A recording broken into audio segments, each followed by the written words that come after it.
Have you ever lain awake at 3 in the morning, replaying the same mistake over and over in your mind like a broken record? That moment when you said the wrong thing, hurt someone you loved, or failed when it mattered most. And no matter how many times you tell yourself to move on, that crushing weight on your chest just won't lift? You're not alone in this prison. But what if I told you that the very act of trying so hard to forgive yourself is exactly what's keeping you trapped? There's an ancient Taoist story from the Tang dynasty about a monk named Huang Bo who traveled to the mountains carrying a heavy stone in his pack. When asked why he burdened himself this way, he replied, "I'm carrying my guilt until I become worthy of putting it down." His teacher, upon hearing this, laughed and said, "Then you'll carry it forever." The river doesn't ask permission to flow. The tree doesn't apologize for growing crooked. Why do you think you're separate from nature's way? This isn't just a poetic metaphor. This is the Taoist understanding of self-forgiveness that changed everything for me, and it might change everything for you too. Because we've been taught forgiveness all wrong. We think it's something we have to earn, a destination we must reach, a battle we must win against ourselves. But the Tao Te Ching teaches us something radically different. Chapter 15 describes the ancient masters as watchful, like crossing a winter stream. They didn't force, they didn't fight, they moved with the natural flow of things. Let me share something personal. 3 years ago, I made a decision that destroyed a friendship I'd treasured for over a decade. I said words in anger that I can never take back. For 18 months after that, I woke up every single day, and the first thought in my mind was that moment. I tried everything our modern world tells us to do. I journaled about it. I went to therapy. I repeated affirmations in the mirror. I forgive myself. I forgive myself. I forgive myself. But here's what nobody tells you. The harder you try to forgive yourself, the more you're actually reinforcing the very separation that's causing your pain. Think about it. When you say, "I need to forgive myself," you're creating two versions of you. There's the you doing the forgiving, and the you who needs to be forgiven. You've split yourself in half, set up a courtroom inside your own mind, with one part of you as judge and the other as the condemned. And you wonder why you can't find peace. The Taoist sages would say you're trying to use a knife to cut itself. You're trying to use your mind to escape your mind. The Tao Te Ching's 38th verse tells us something profound. The master doesn't try to be powerful, thus he is truly powerful. Applied to self-forgiveness, this means the moment you stop trying to forgive yourself is the moment forgiveness becomes possible. This is Wu Wei, the practice of effortless action, of non-forcing. It's not about doing nothing. It's about stopping the exhausting war you're waging against yourself. Let me tell you about Sarah, someone I met 2 years ago who had been carrying the guilt of a car accident for 7 years. She wasn't at fault legally, but someone died, and she survived. Every therapeutic technique had failed her.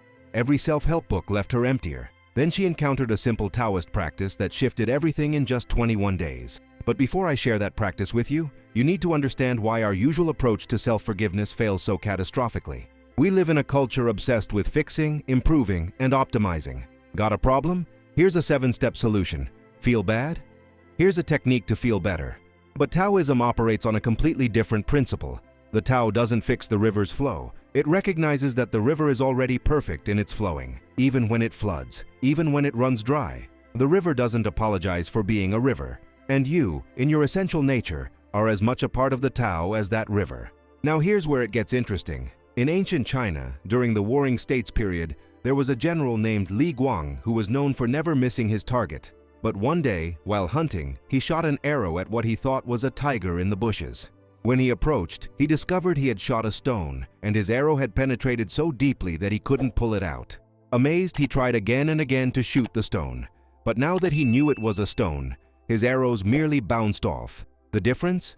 The first time, he acted without self-consciousness, without trying. He was in a state of Wu Wei. Your guilt operates the same way. When you're constantly trying to penetrate it, to defeat it, to overcome it, you're giving it a solidity it doesn't actually possess. You're turning a passing cloud into a mountain of stone.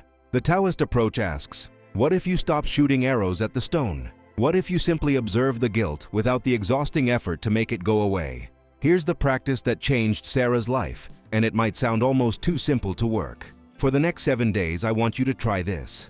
Every time the guilty thought arises, instead of pushing it away or trying to replace it with a positive affirmation, simply say to yourself, "This thought is here." Not, "I shouldn't think this." Not, "I need to forgive myself for this." Just, This thought is here.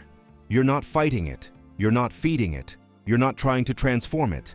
You're simply acknowledging what is, like a mirror reflects without judgment whatever appears before it. This is called accepting what is in Taoist practice, and it's based on a profound understanding of human nature. The Tao Te Ching's 16th chapter says, "Returning to the source is stillness. This is the way of nature. Your guilt, your shame, your regret, these are ripples on the surface of a pond.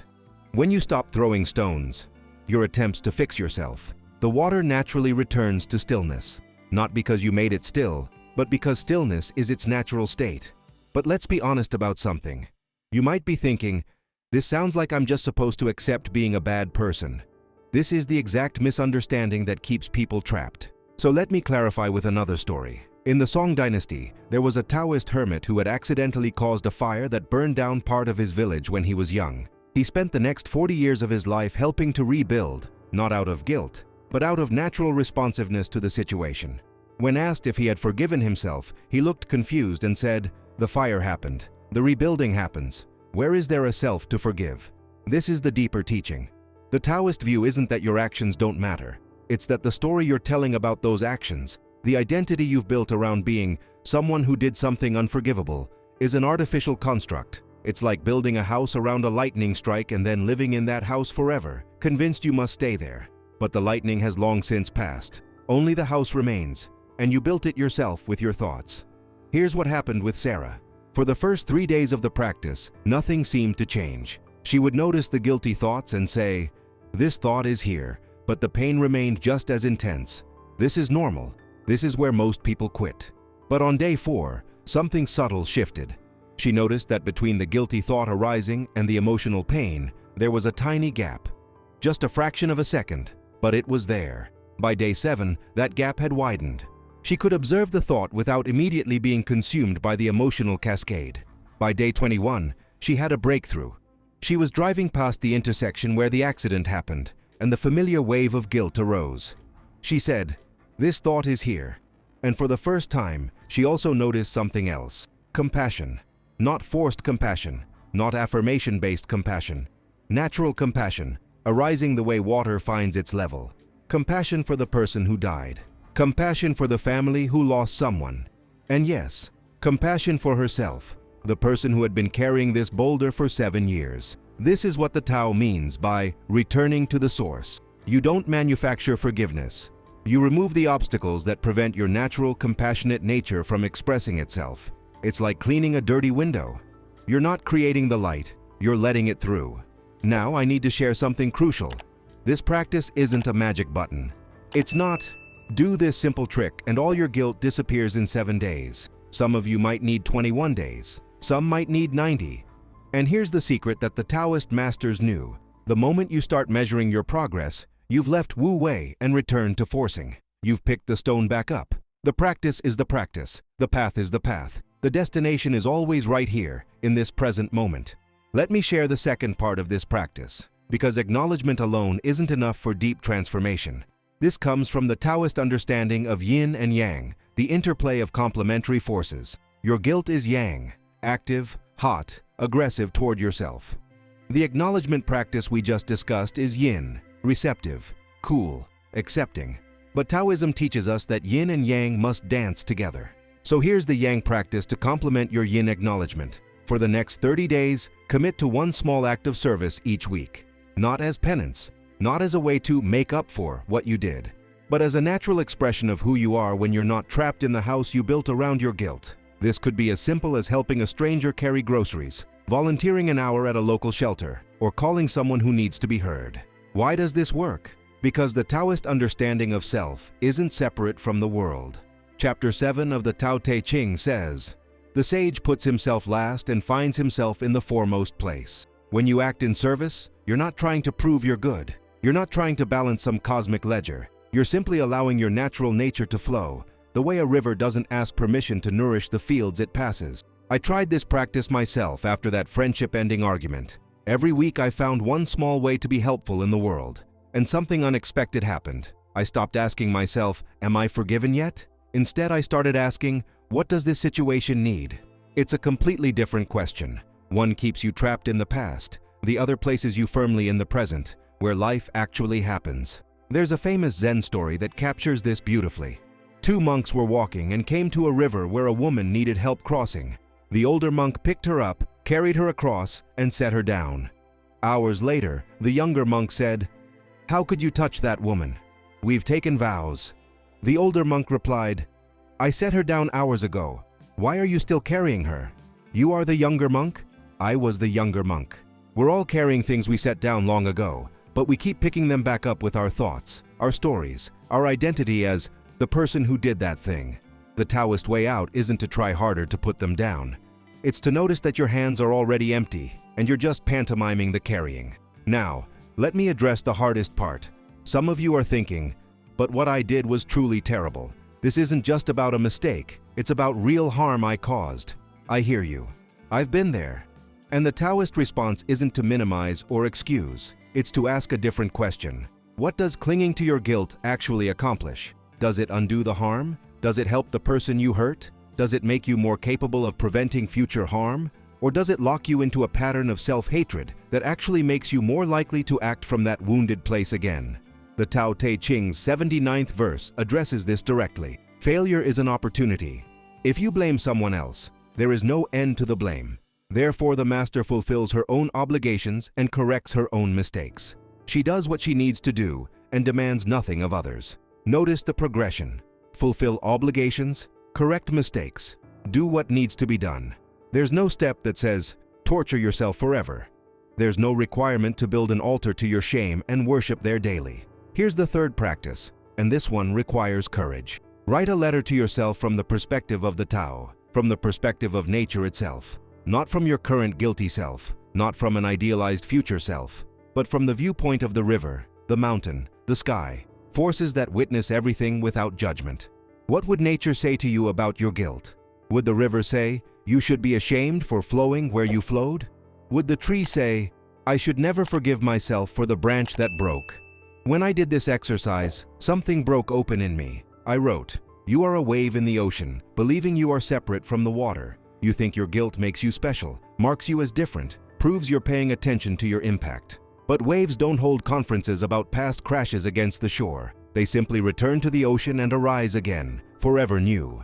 Reading my own words, written from this perspective, I finally understood what the Taoist masters had been trying to teach for 3,000 years. You are not your actions. You are not your mistakes. You are not the story you've been telling yourself. You are the awareness in which all of these arise and pass away.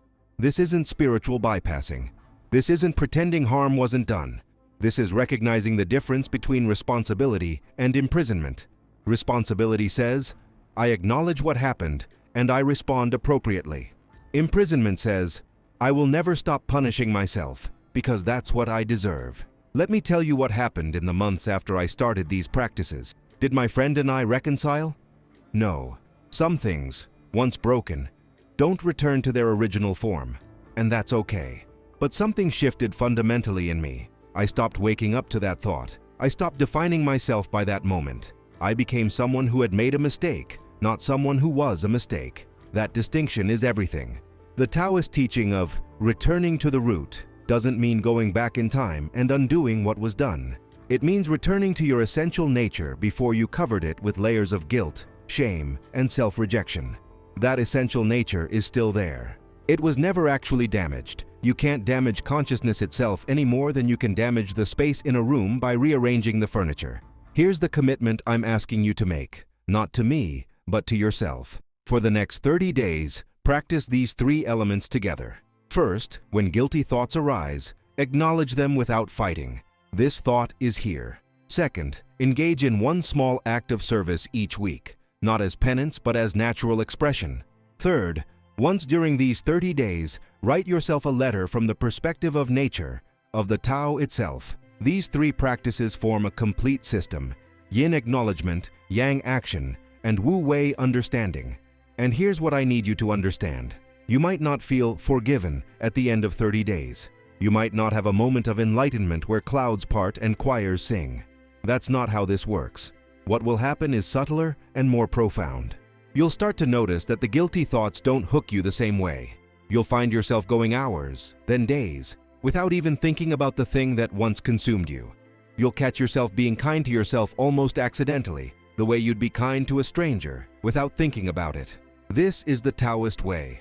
Transformation without trying to transform, forgiveness without trying to forgive, healing without trying to heal. The river doesn't try to reach the ocean. It simply flows, and the ocean is inevitable. Your peace is inevitable too, once you stop damming the flow with your resistance. There's one more story I need to share before we close. During the Ming Dynasty, there was a scholar who had betrayed his teacher for political gain. He spent years in self-imposed exile, punishing himself through deprivation and isolation. One day, an old Taoist wanderer passed through and saw him. The scholar poured out his story, expecting either condemnation or absolution.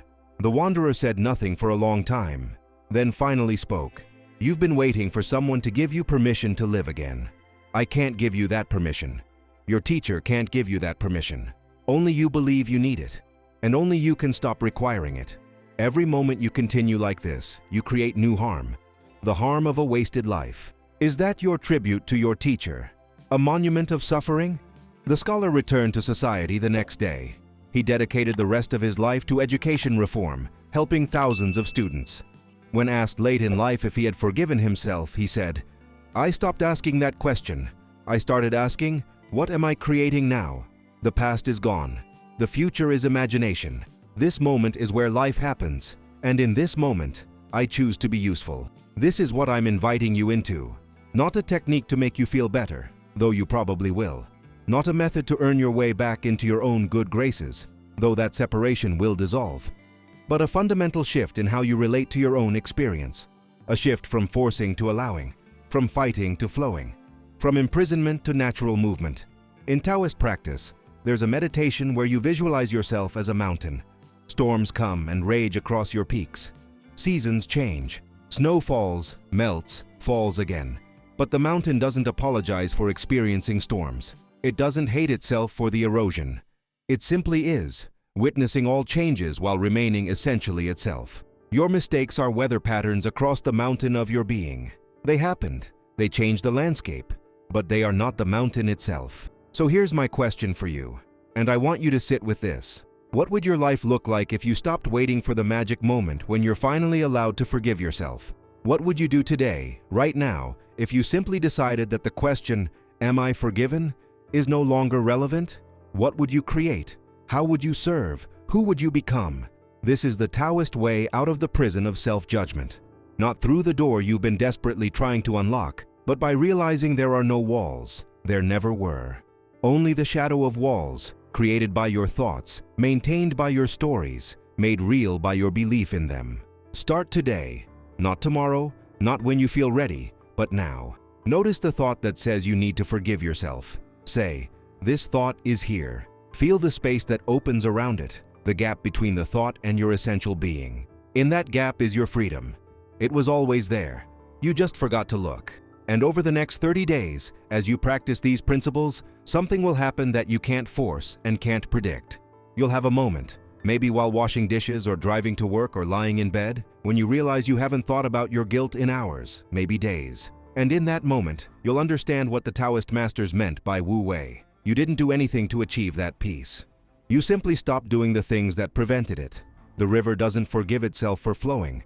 The tree doesn't forgive itself for growing. And you, at your deepest level, are no different from the river and the tree. You are an expression of the Tao, momentarily believing you're separate from it. But separation is the illusion. Connection is the truth. And forgiveness isn't something you achieve. It's something you remember you never needed in the first place. So I'll leave you with this. The Tao Te Ching's final verse, number 81, ends with these words. The sage is available to all people and doesn't reject anyone. He is ready to use all situations and doesn't waste anything. This is called embodying the light. You, with all your mistakes and regrets and guilt, are already the light. You just wrapped yourself in layers of judgment so thick that you forgot. These practices are simply the unwrapping. The light doesn't need to be created. It needs to be revealed. Go now. Try the first practice today. Notice your guilty thought and say, "This thought is here." Don't expect anything. Don't measure anything. Just notice. And in the comments, share one thing, not your guilt story, but one small act of service you commit to this week. Let's create a community not of people seeking forgiveness, but of people expressing their natural nature.